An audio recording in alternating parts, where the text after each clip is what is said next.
Hey everybody, welcome back to another episode of Cryptid Cocktail Party, a show where we have a few drinks, share a few laughs, take a dive into the unknown. I'm your host Dave, and today I'm joined once again by the creator and CEO of MetaZoo, Mike Waddell. What's going on, man? Not much. I appreciate you willing to do this so late, especially since you're sick. Yeah, dude, it's fine. I got to take the day off and just kind of sweat it out on my couch, but it is what it is. This is the life of a podcaster. You got to work through the ups and downs. But how you doing, man? You doing good? How's life in New York treating you? Yeah, it's supposed to be winter, but it is 60 degrees and rainy outside. Yeah, I live in Philly, and that's what it was like all weekend. It was just super warm and super rainy. I personally love the cold, and I like when it snows. So I grew up in Brazil, and we never got snow. So I love the four seasons, and so it only snowed once last year, and there was barely any snow. And when I moved to New York, I was promised false promise that it'd be like a snowy winter wonderland and magical, but it's just gross here. So anyway, it's what all the Hallmark movies promise, that every winter is just snows and Christmas trees, but it's not. Yeah. I'm originally from New Hampshire, so we got all four seasons, and then we moved to Philly, and I was like, oh, we're not that far from the Northeast. Like it should, but no, I think it snowed once last year, and it was like half an inch of snow. Yeah. So my disappointment is immeasurable, and I'm very upset. But I'm going down to Florida for Christmas at the end of the week, and I suspect that of course it will snow when I leave. 100%. That's the curse. That's always how it goes. Yeah. So before we begin, I have a story to tell you real quick. Yeah. I don't know if you remember the last time you were on. It was like the 6th episode we ever did. It was like in March, I think. Yeah, geez. So I think it was more just like discussing the story of MetaZoo, and it was chill. Yeah.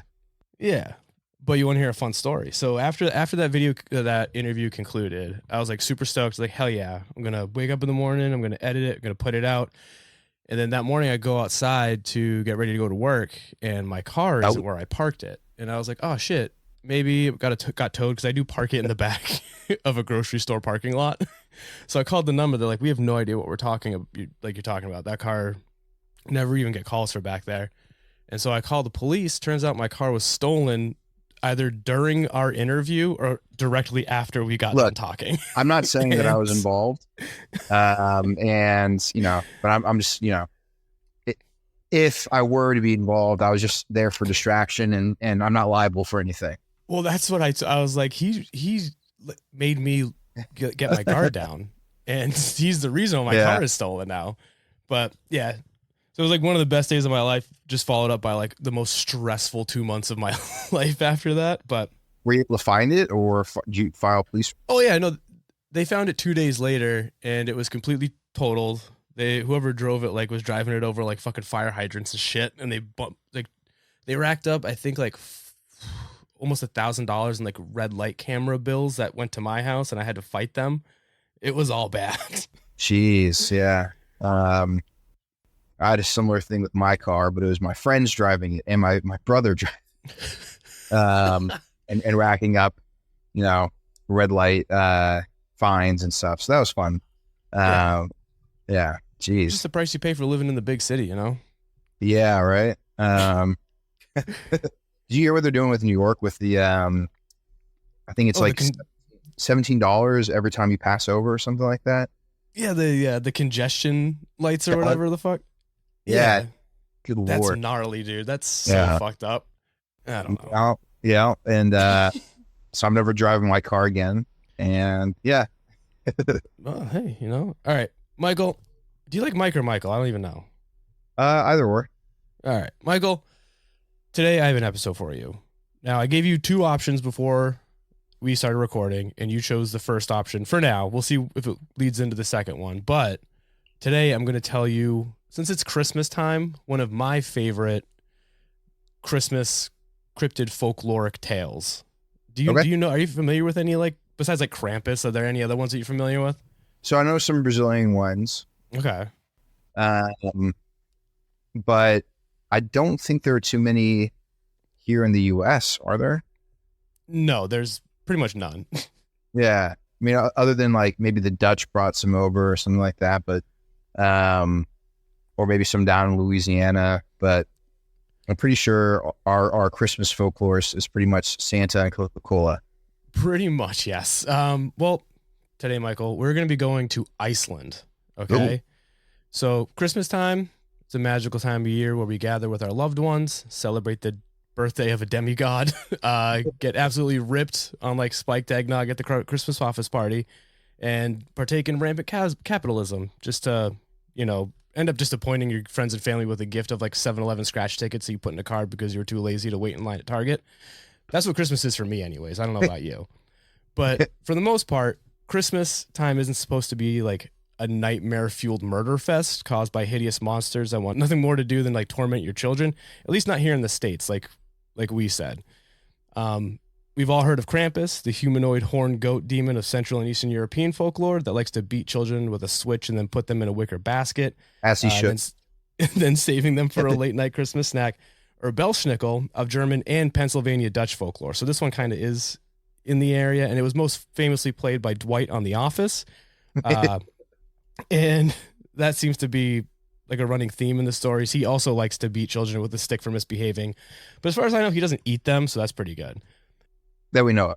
That we know of. But there is one folkloric Christmas entity that I think has been wildly underrepresented, and as far as I'm concerned, would have made a better horror movie than like Krampus did, because that movie was hot trash.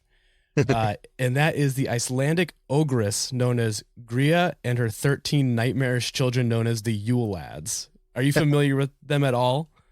Like the Sky Grimoire, like I think so. I've heard of the ogress, but not the I'm not the 13 nightmarish.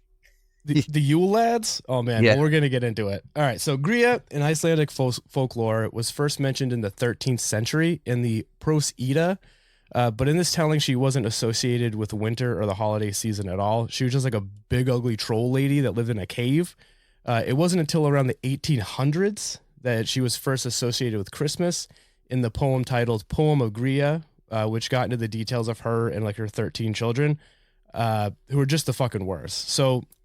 Gryla.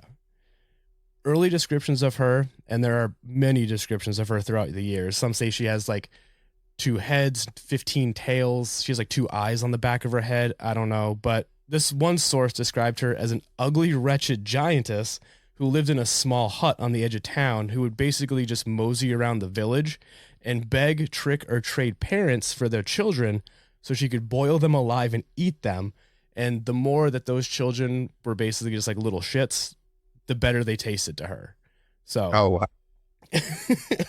Not much Christmas cheer in that. No, none of this. There's no, we'll get into it, but most of these like monsterish Christmas creatures, there's like a reward and punishment system. With this, there's none of that. It's just all bad. So like we get coal. And Iceland gets a giant, an ogress that eats your children. Yeah, and they barely get a Santa, but we'll get into that. Now, it's said that she would be pleased with offerings of other food gifts, but for the most part, the townsfolk just didn't like the idea of a giant cannibalistic woman trying to eat their kids. So they banished her to the Dimmuborgir lava fields in Iceland's northern region. And just like Santa or Krampus or Belschnickel, Gryla also has the ability to tell if kids are being good or bad throughout the year.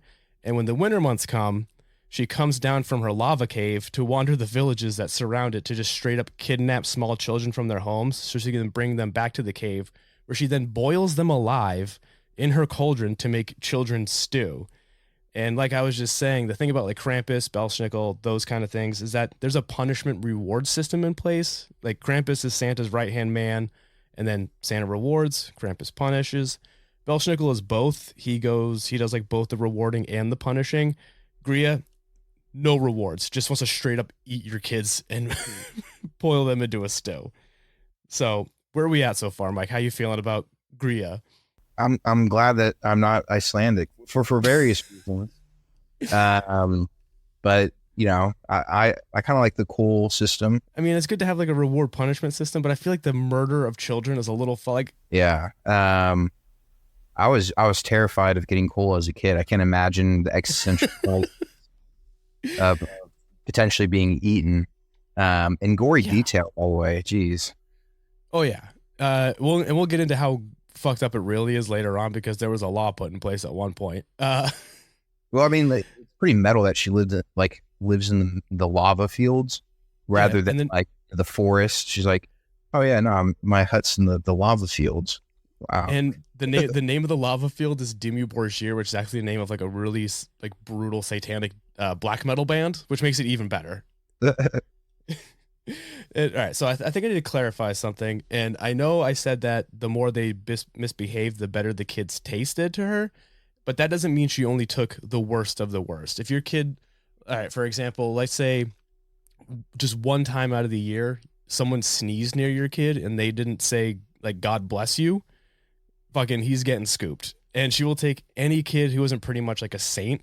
And her goal is to get enough kids to make a stew big enough so that it lasts her the whole year until it's time to do it again. So she's basically, this is like her meal prep phase of the year. It's just Right. the Christmas So time. she likes canning. She likes to Yeah, can. pretty much. Yeah, Um, she's a pickler. She's a jammer, that kind of stuff. so where do the lads come in? The Yule lads. Oh man, we're getting there. So, a fun fact about Gryla is that for as hideous a monster she is, she did end up finding love a few Oh, times actually, because according to legend, she and her no good lazy bones third husband, named, and I'm gonna butcher this, Lapaludi, and he is the father to their 13 children, known as the Yule Lads. Now, the Yule Lads are basically 13 mischievous Santa Clauses that visit the home of children during the 13 days leading up to the Yule. So, and each one gets their own day. So, what happens is children will place their shoes upon their windows. And for the good boys and girls, the Yule Lad of the day, like of today, will leave candy or a small gift. If they decide your kid kind of sucks, they'll stuff the shoe with rotting potatoes. So it's kind of like coal. right, Uh, right. but like most horrible things over time, they've been kind of toned down over the years from their origins. Unlike Gria, who is still just like a straight up nightmare. Were the Yule Lads mischievous back in the day? Sure. Were they also unhinged, terrifying, hag-looking monsters capable of theft, loot, axe, and maybe murder? Also sure. At least to the first two. And here's what sucks is I couldn't really find anything on how creepy they used to be. Just a bunch of like articles saying that they used to be nightmare fuel. But apparently that's because the stories were so frightening that in 1746, parents were officially banned by Icelandic law from, quote, tormenting their kids with monster stories about these particular creatures, end quote. So if Yeah, I anyone mean, listening knows where I can find these stories, please email me because I need to know. it kind of goes to show like the psychological terror probably had Yeah. like lasting impact on society. Like, But uh, what's wild is that's in 1746. There's probably so much worse things fucking up your kids back then yeah, I mean, than these stories. and from like I guess you could say like an anthropological or like a societal viewpoint, it probably gave parents uh an excuse to abuse their kids too. Oh, Like, probably. yeah, and so I would imagine that was kind of the reality of it, which is like some parents are taking this way too far, and then using the excuse of it being, Christmas time and you lads say it's all in good fun. Well, they probably did some pretty horrible things. Oh, 100%. But also at the same time, it's 1746. There was kids fighting in wars back. You know what I mean? Like, I feel, I feel like people just not give a fuck about kids back then. Yeah, being a kid, one of my favorite. Have you ever seen an Interview with a Vampire with Yeah. Brad Pitt?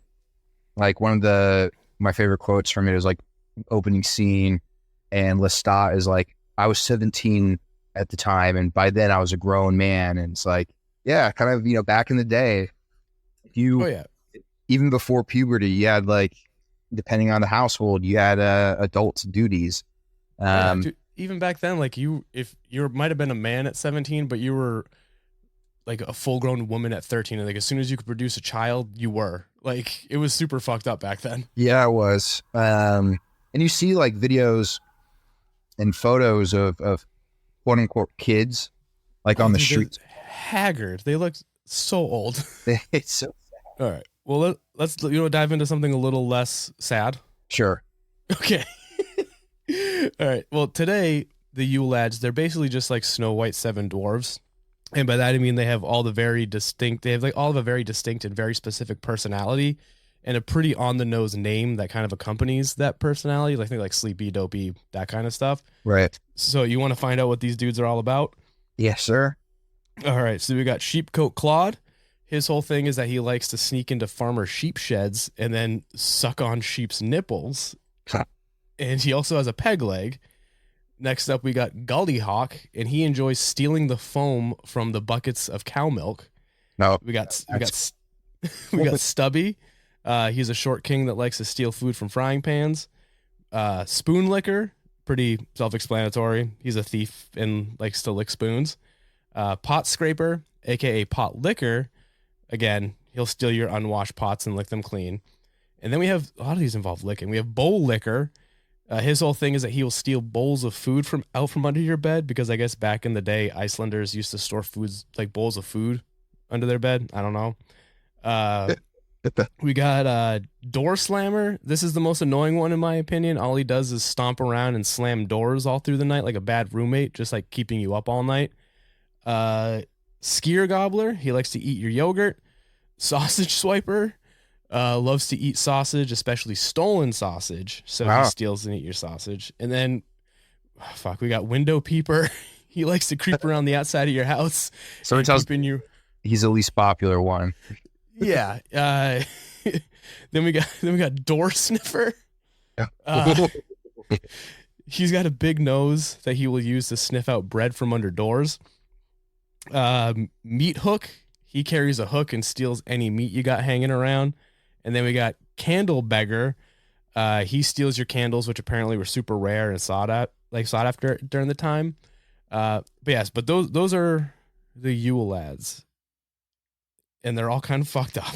Yeah, the Window Peeper. Yeah, right. The sausage stealer is that's annoying, but the Window Peeper I think is a menace. He needs to be stopped.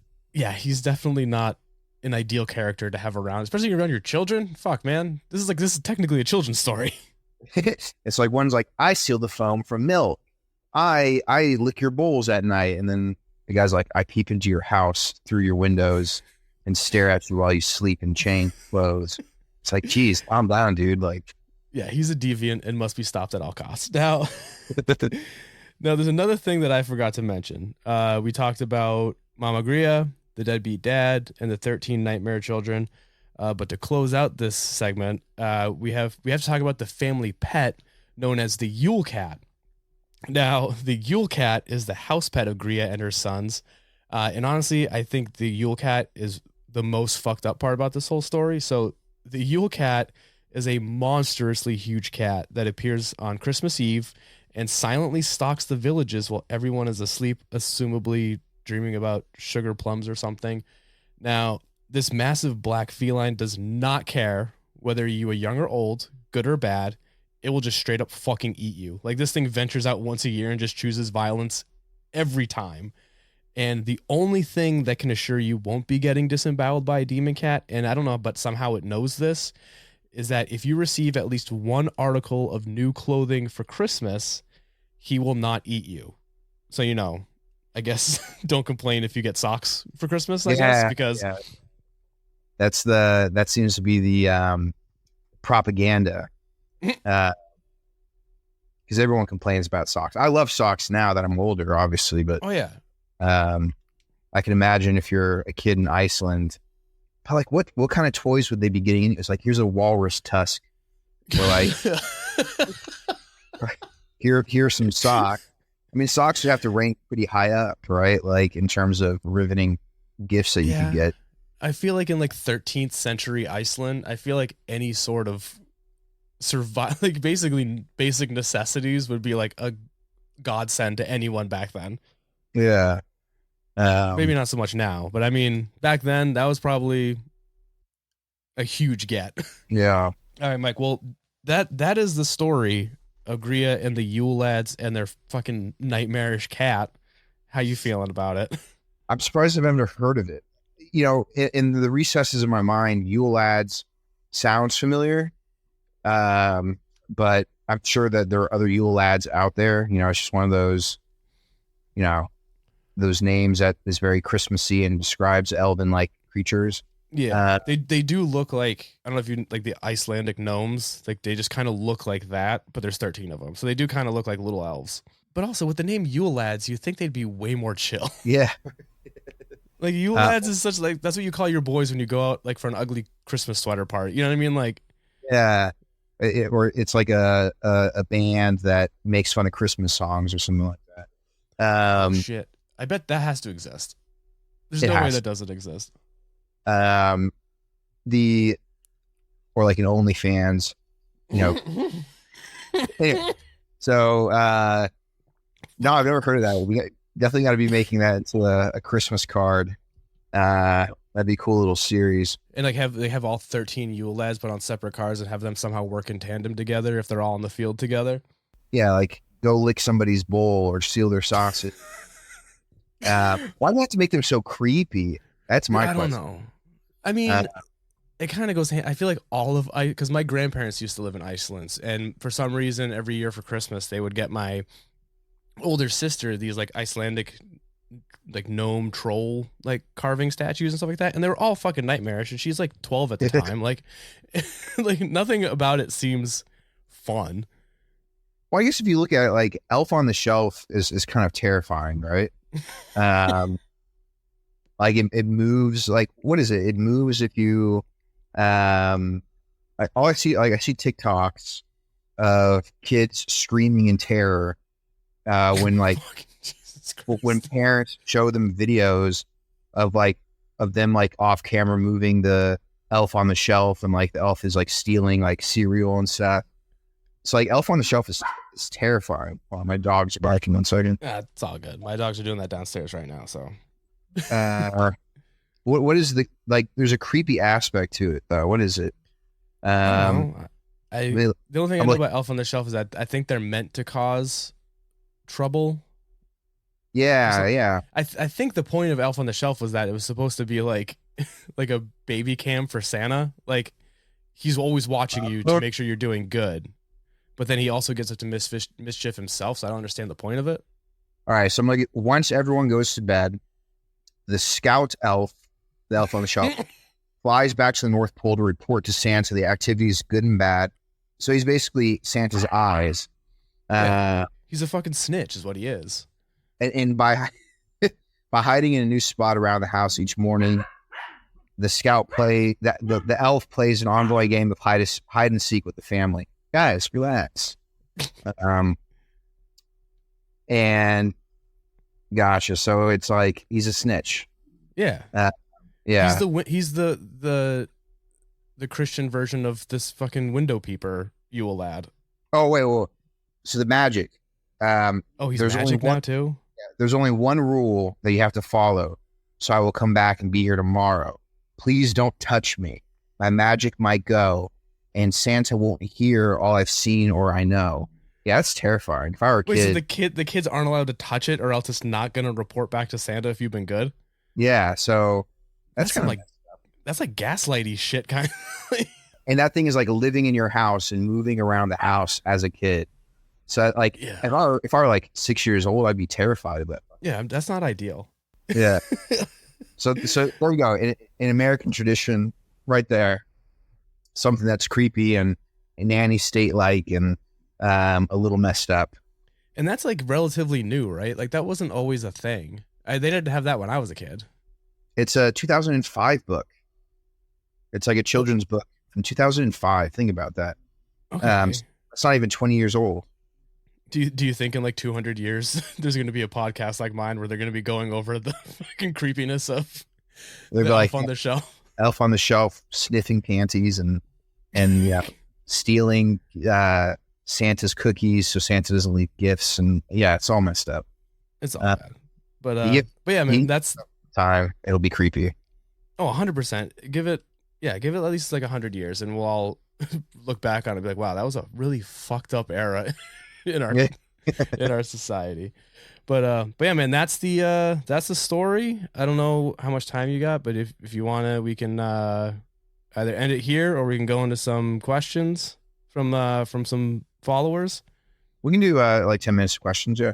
You want to do a couple questions? All right. So this the idea came from one of my followers on Instagram, and I think it was Caster Crew HTX came with the idea. So what I did is I asked some followers if they had any questions for you, and what I did is I put them on a big wheel. So we're just gonna spin the wheel, see what question comes up, and then you can either answer it or we can move on to the next one.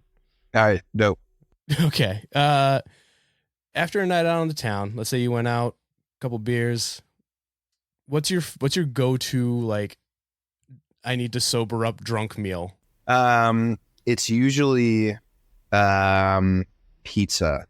Pizza's your go-to one? I guess that's, yeah, but there's pizza everywhere in New York. You can just walk up to any window and just get.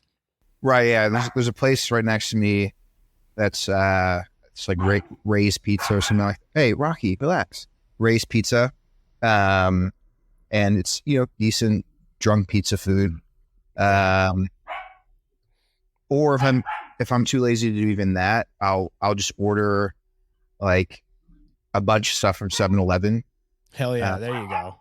And and just make bad decisions with that food.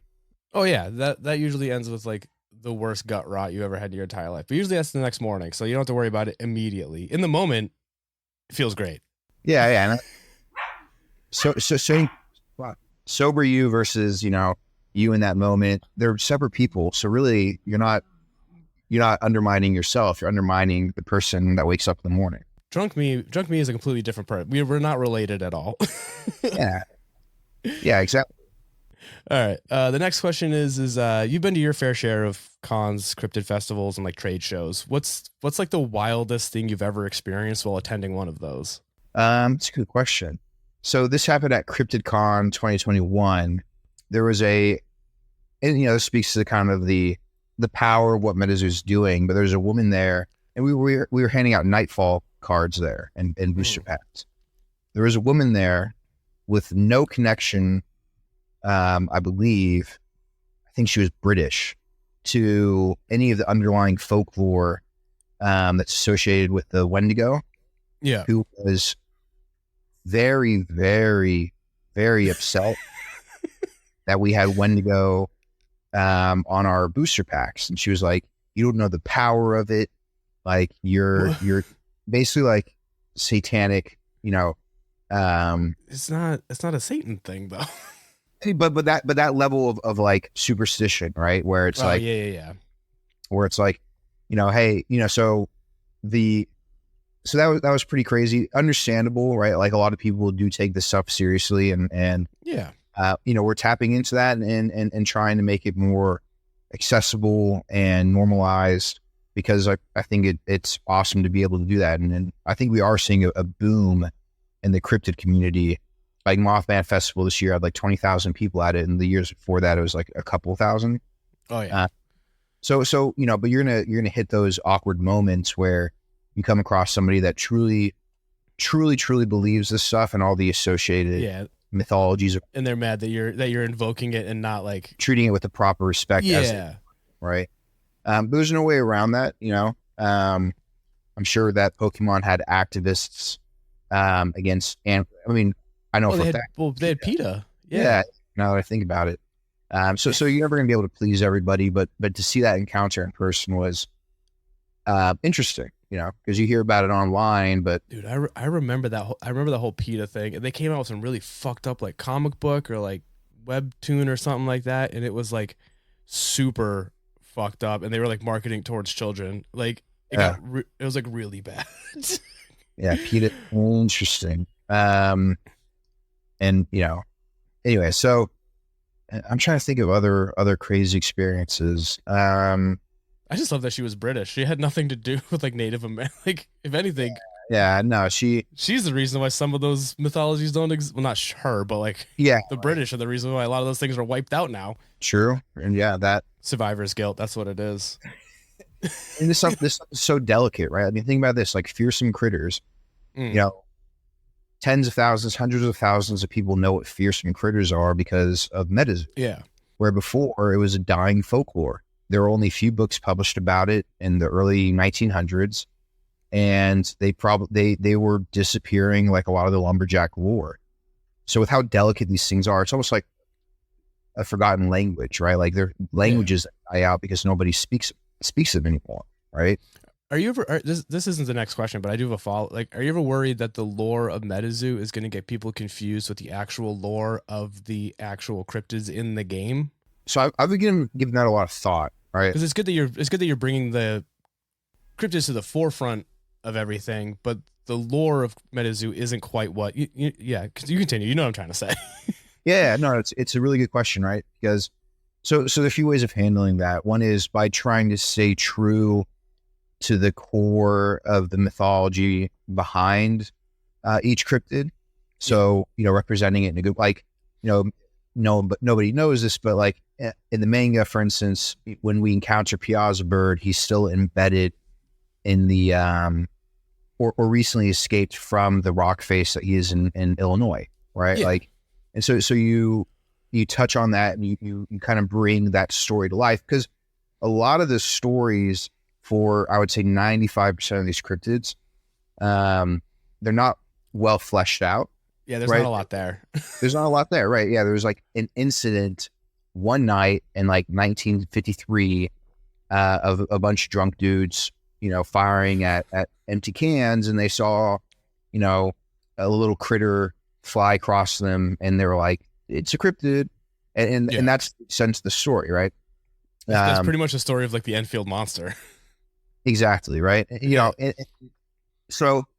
But then I also look at like, all right, where has this historically happened in the past, right? So you have something like Lord of the Rings, which has a lot of ancient folklore in it, from, everything from elves to goblins and dragons. These things predate Lord of the Rings by a considerable amount, right?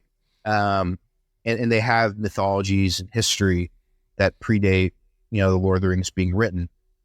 Now, when people think of orcs, do they think about Lord of the Rings?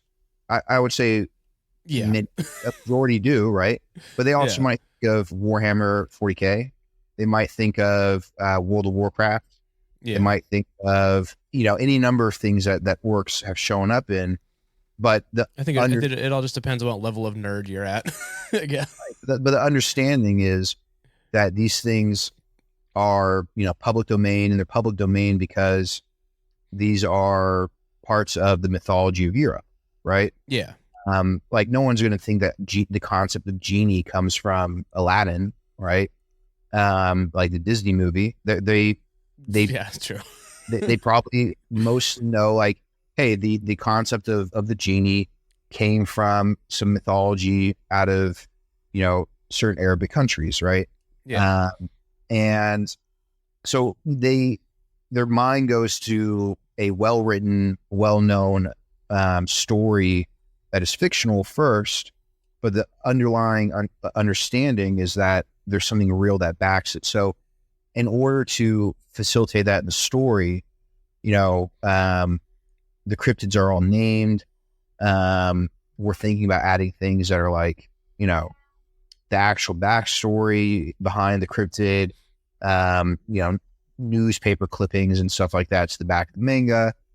But what a lot of this stuff is going to be is they'll read about it in the manga, they'll research the character, and they'll see, oh shit, like the Loveland Frogman is not just a wise mentor in this story that I like.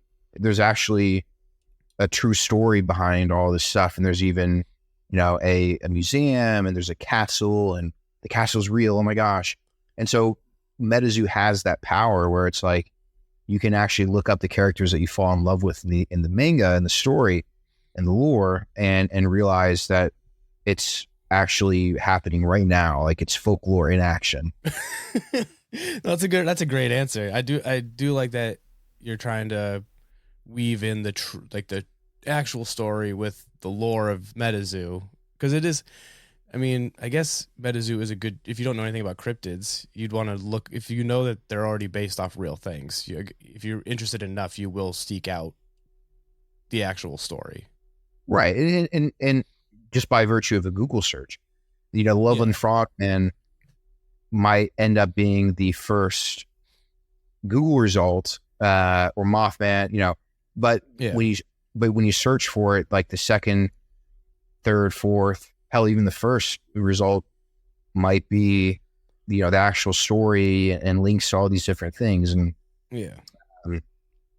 that's kind of, again, the kind of, so by connecting the dots or connecting it back to its actual backstory, it actually helps us build a world that is much more like interconnected and deeply, emotionally like relatable, because these things actually exist in the real world.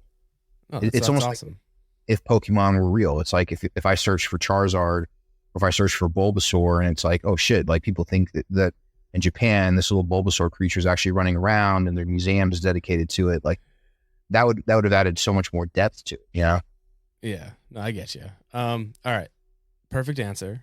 Now I do have a question about MetaZoo for real.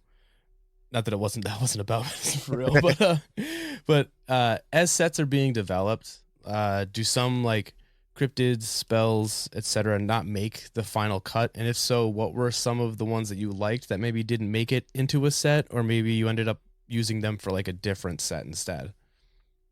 So I think the sample cards are a good example of this, where you look at the sample cards, and I think it was up until UFO maybe, and maybe even Seance, where some of the sample cards didn't show up until then, right? Yeah. So there's, with the base set, there's no dominant aura, right? Where like it was a base set, like what a base set should be was all the auras equally represented, introducing the game.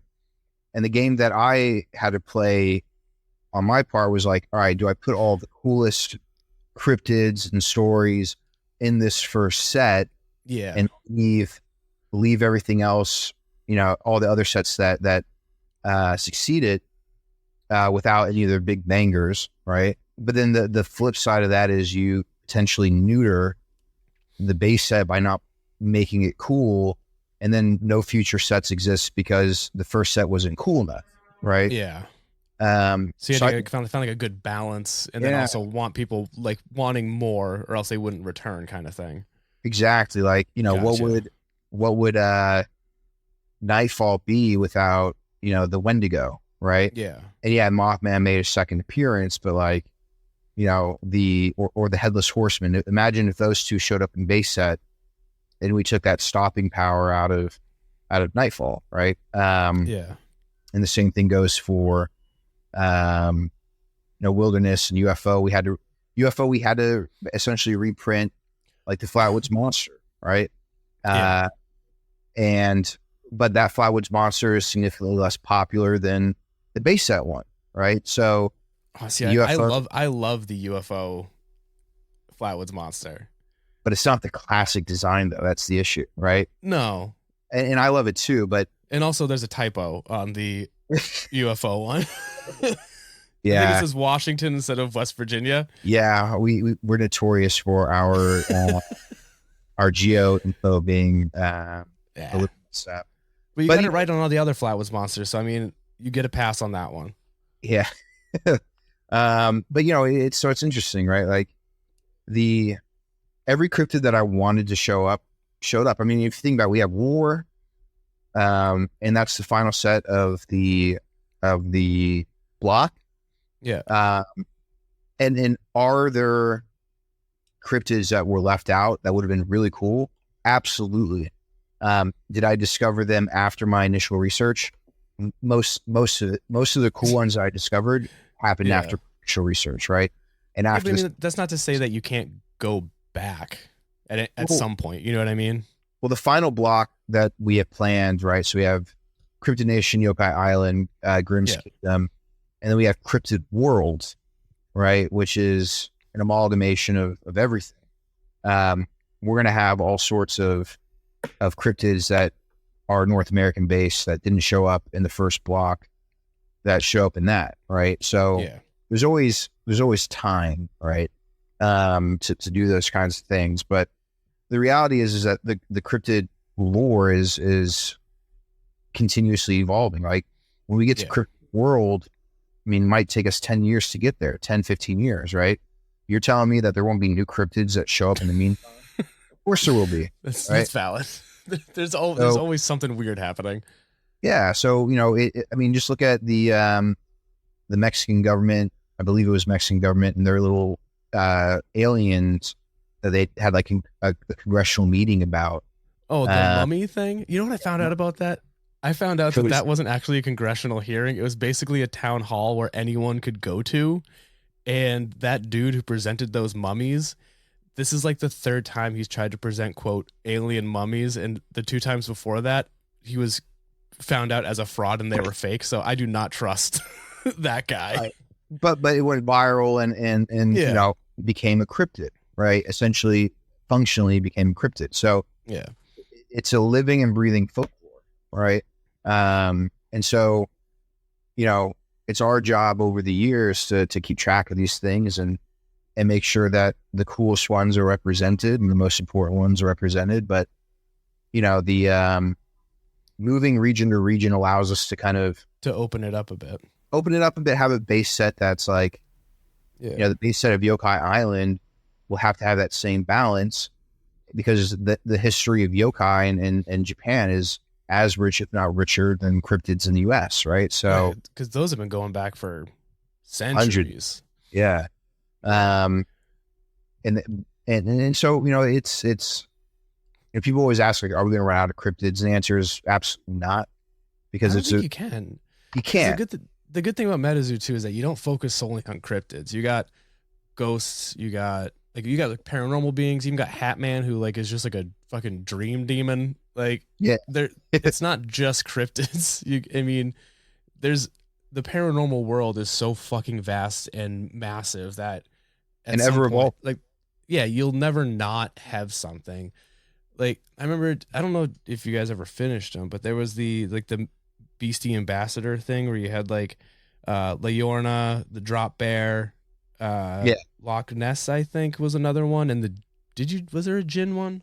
Yeah, there was. I can't remember, but like those were cool, and like at least that shows that that almost every region of the world has their own. You can't run out. There's no way. Like it's impossible. Right, and if it ever gets to that point where we're really, really scraping bottom barrel, that's not going to happen for decades and decades and decades, right? Yeah, there's too much out there. Yeah, I mean, we could do an entire set of blocks just on Brazil's folklore, right? Like, and I think that assumption that people have that we're going to run out, it comes from a place of not knowing how complex other countries are and how rich their histories are. And, the underlying assumption where it's like, oh, there couldn't possibly be as rich a cryptid folklore in Brazil as there is in the US. And it's like, why do you say that? Well, Brazil is just, beaches and coconuts. And it's like, no, Brazil is such an ignorant. Right. But because they don't know enough about these countries. Yeah. But if you sit back and you're like, hey, these countries are just as complex. A lot of them have been around for a lot longer than the U.S. has. So it stands to reason that they have folklore and mythologies just as rich and robust and extensive, if not more, than the U.S. has. And then once you realize that, it really opens up the world, for lack of a better term. Like, we're never going to run out of cryptids. It's never a possibility. And what's wild about like other countries, like America's cryptids and like paranormal stuff is relatively tame compared to a lot of other countries like folklore and stuff. Like we did an episode on like a Filipino folklore called the Manananggal, which is like a nightmarish lady who rips herself in half at night and just lets her entrails trail behind her while she sits outside your window and uses a straw-like tongue to suck out your brains and stuff. Oh. Like American folklore, as far as like cryptids and stuff goes, is the most tame. So if they want like banger folklore from other countries, you can easily provide that for them. You know what I mean? Like, it's wild. Yeah. And so, I think if people broaden their horizons about what constitutes a cryptid, like Yeah. in terms of its function in society, right?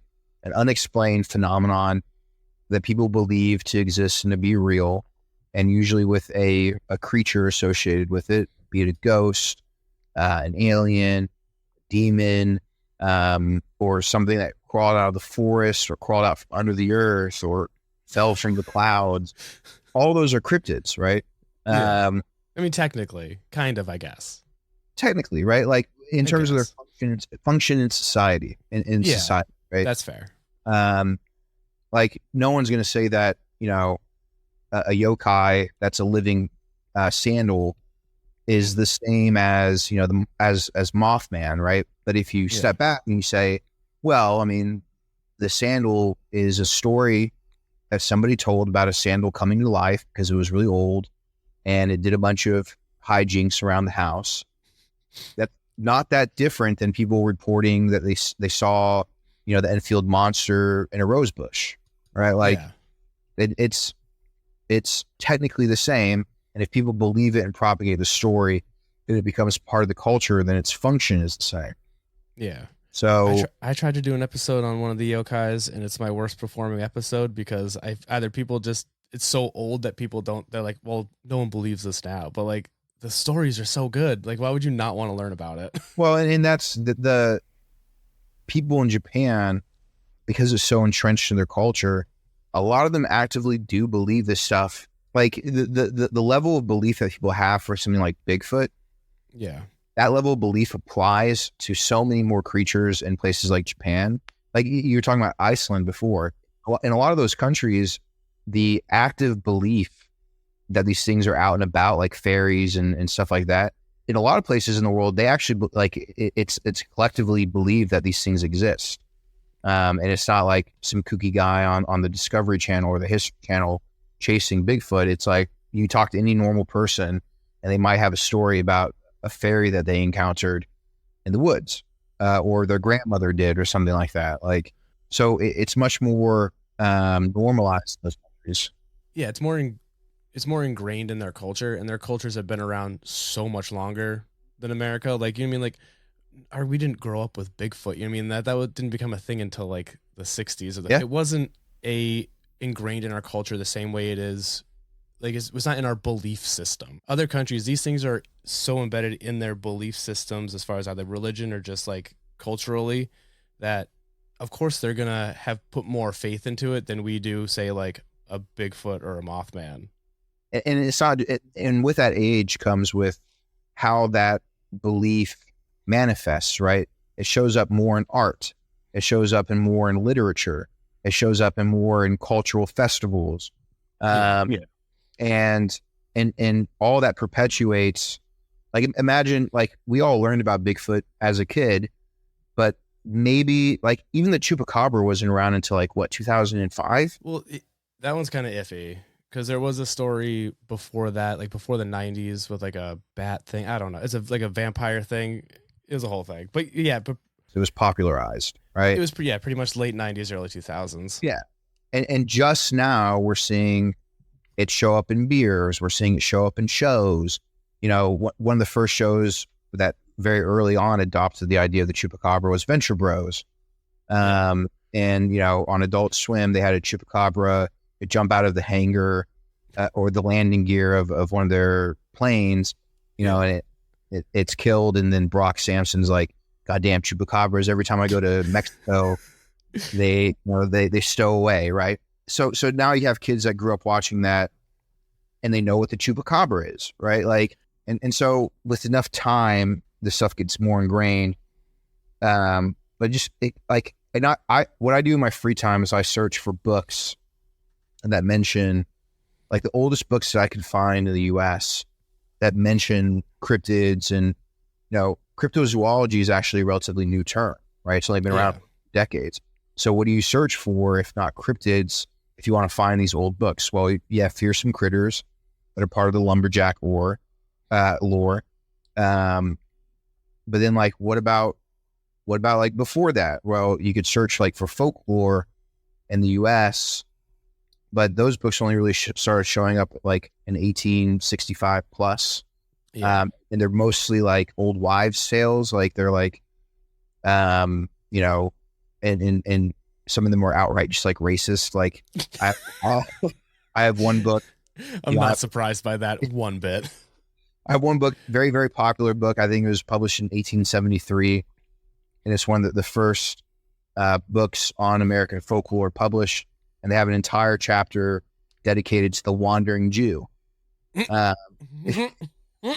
it's like, all right, okay. But, you know, and so. That book is very much a product of its time, let's just say.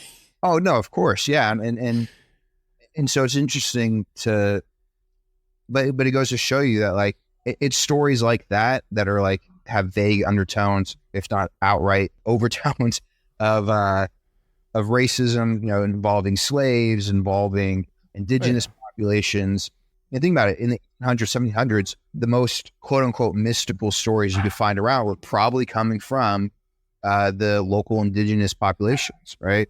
Yeah. Well, I mean, even now though, like the Legend of the Goat Man, I think wasn't he like a freed black man who had a goat farm and then he was murdered just for being black and now he just kills people on a bridge, like his vengeful spirit. Oh, the Poplik? Yeah. Yeah. Well, there's like 4 different goat man bridges stories, and they all pretty much have the same story. You know what I mean? Yeah. So like this stuff is it's so new and people. And it hasn't been popularized. I mean, like until recent. Again, you look at Mothman Festival, and 20,000 people this year versus a couple thousand in the past years. Yeah. So I think that we're really at the precipice of like a critical mass movement. Like Moist Critical is starting his own cryptid podcast. Dude. Yeah, he's trying to steal my thunder, man. He saw your show, dude. He saw your show, and he's like, it's got to be it. But it's becoming normalized in a way where, and I mentioned this a few times in the past, but like it's no longer just a nerdy pursuit, or shows watch on the History Channel when you're traveling in a hotel, right? Well, I wonder if that has anything to do like I know like for a while there's a huge true crime boom when it comes to like content being like absorbed, and like over the past few years it's slowly been declining. I wonder if people are tired of hearing about murder, they just want more mystery in their life. I wonder if that has anything to do. It could be it could also just be the mass adoption of what people are starting to perceive as folklore that they feel kinship and ownership of because they're here in the US, right? I don't know. I think we have an interesting decade ahead of us as these things become more normalized and it becomes less of a nerdy pursuit to actively like them. Yeah, and there's so many more like cryptid festivals popping up. Just like you got like Squonkapalooza, like one of like I know it's like a favorite, but like for the most part that is the most not known cryptid to ever exist, and they're doing their second year now. Like, but there's also like it took a while for Loveland Frogman to even get his own festival. Yeah, and it's going to happen more and more. I mean, there's a Lizard Escape or Swamp museum that's popping up, and so it's you're going to see more and more of these things popping up. And my hope is that MetaZoo again will be like a lightning rod to that movement, which is why we're focusing so much more on cryptid related conventions next year. But I'm telling you, man, like the past 3 years were just the spark, and like we're about to see like a raging fire when it comes to this stuff. Full ignition, pretty much. Yeah. I mean, think about like your podcast is at the forefront of, like, you had your podcast a year before Moist Critical had his, right? And so you're really one of those first movers. I wouldn't go that far. No, I mean, but you are. I mean, because think about it like this, like it doesn't have critical mass appeal yet, right? Yeah. But it doesn't have Moist Critical mass appeal. But it's getting there because of people like Moist Critical, because of things like MetaZoo, and so I really just view MetaZoo, now that I'm seeing this larger movement, I actually view MetaZoo and my inclination to use cryptids as the center of my game as more of a symptom of a larger movement that I was seeing rather than a cause of anything, if that makes sense. No, that totally tracks. Yeah. So, but when you recognize that it's not MetaZoo, like it's not MetaZoo's, I wouldn't say responsibility, but like this movement would happen regardless of whether or not MetaZoo existed. MetaZoo is a byproduct of that larger movement that's happening, which is interesting to think about. And if MetaZoo didn't come up with the TCG, like if we weren't the first ones to do it in 2020, someone else, someone would have done it. Yeah. But do you think that since there's more of a appreciation and understanding for cryptids and folklore, like does that weigh more on your decision to try and make the lore of the actual cryptids and folklore more on the forefront of the lore of MetaZoo, just so that people don't come into it thinking they're going to get the full story? It's certainly something that it is top of mind for me, but you know, just by virtue of the fact that all these stories are disjointed, right? I mean, America is a massive hunk of land, right? Yeah. People don't realize that, like, it's deceivingly big. It's huge. And because that, you have all these disjointed stories. And so in order to write anything that's cohesive, I have to connect them in ways that, you know, what I call fiction glue. And so they're kind of like Lord of the Rings. I'm going to be taking certain liberties, but I'm also going to be expanding the story. And you know, people might conflate the story of MetaZoo with Squonk, for instance, and what we tell with the actual story of Squonk. Which there isn't much of with the actual story of Squonk. Exactly. Right? It's like 1 page in a book and there's barely any information on it. It's a paragraph on it. Like it's if you look at the original Fearsome Critter books, right, by I think Henry Tyson, but anyway, so it was William T. Cox and Henry T. Cox and William T. Cox. Yeah. Published in like 1911 and 1908 or something like that. But each Fearsome Critter gets half a page, and then a really cool illustration. Right? Yeah. And so, you know, if I can keep those stories alive by expanding on them a little bit, but always point back to the original stories, and I'm thinking about a few different ways of doing that, right? Like, I want to put out an atlas, so like a book of maps, that have the original cryptid locations on them. It's not connected to MetaZoo lore. That would actually be fucking dope, dude. No, but it'll be MetaZoo. It'll be the MetaZoo atlas, right? Yeah.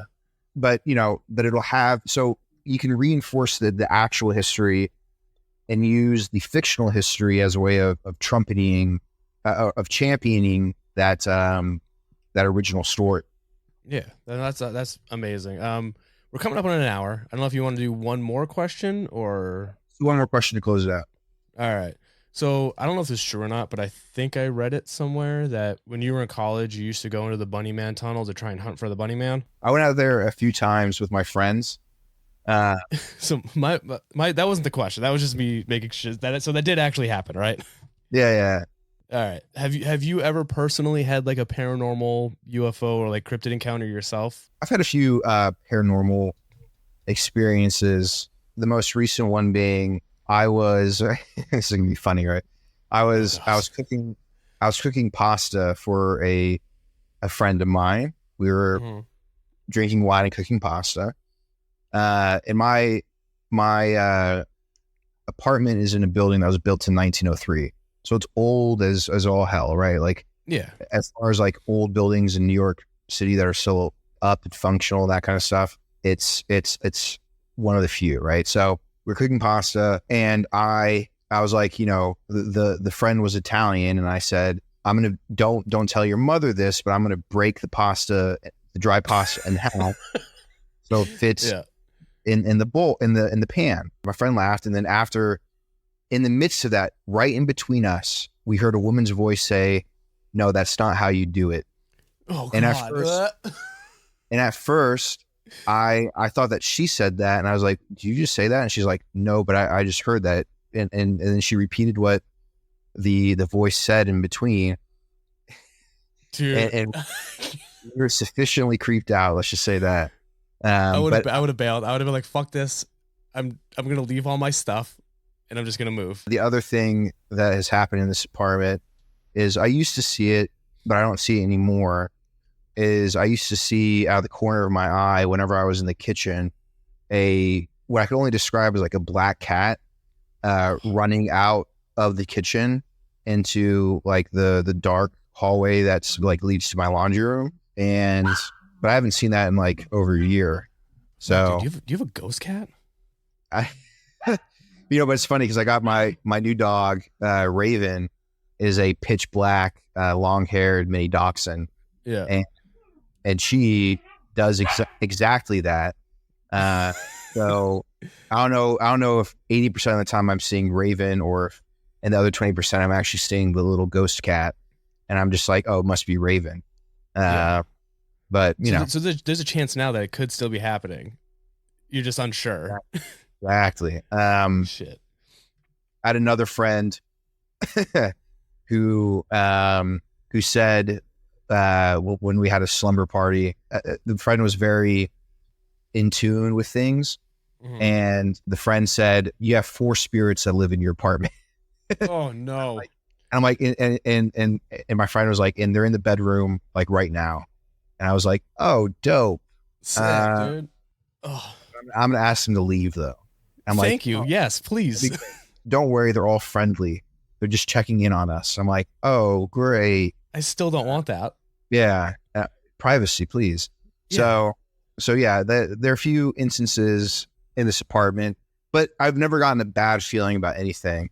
But really, that's the extent of paranormal experiences I've had. Have all been in this apartment, but none of them have been like malicious or outright scary. Just interesting. The voice though, that would have fucking sent me. I explained the way. I think it's funny that like I'm imagining this like small Italian grandma ghost being like, "Oh yeah, that's not how you do the pasta." That's 100% what I was just like, kind of like hunched over a little bit, just like a full on Nana, basically. You never break the pasta, and that made me crack up, right? But then also another explanation is the building has a bunch of old intercom systems. Like I hear someone's just listening into you, or something like that. But like I hear, no joke, I hear like a 1920s phone that rings somewhere in the building, and it's like an old type of ring, and so like these things are all still set up. Like in my kitchen, there is an old intercom system from like the 40s that I mean there might even be like communication tubes. I forgot what they're called, but like like the old like for like servants and stuff like that. Yeah, exactly. Yeah. Either way, that's still a nightmare, man. Yeah, it's still creepy as hell. But yeah, no. So yeah, that's kind of my experience. I have a few other ones, but they're not nearly as cool as that, and they took place when I was younger. But we'll leave it at that. We'll leave that for another interview with you. Yeah, no, those were good. Shit. All right, man. Well, I appreciate you coming on. I really do, and I appreciate you putting up with my super hoarse, disgusting voice. I'm sure I'm not pleasant to look at right now. Hey, man, I have my camera off for a reason. All right. Well, is there anything you want to plug or say before we end this? No, I think we got it all. I appreciate you taking the time, and let's do this more often. Let's do this like every time a set comes out. We'll do something like this and talk about the lore and have a good time. Sounds good to me, man. All right. Thank you so much for coming on. Do you want to say bye to everyone? All right. Bye, everybody. Thanks for loving MetaZoo, and hope to see you at the Cryptid conventions next year. It's going to be a really cool convention circuit. Hell yeah.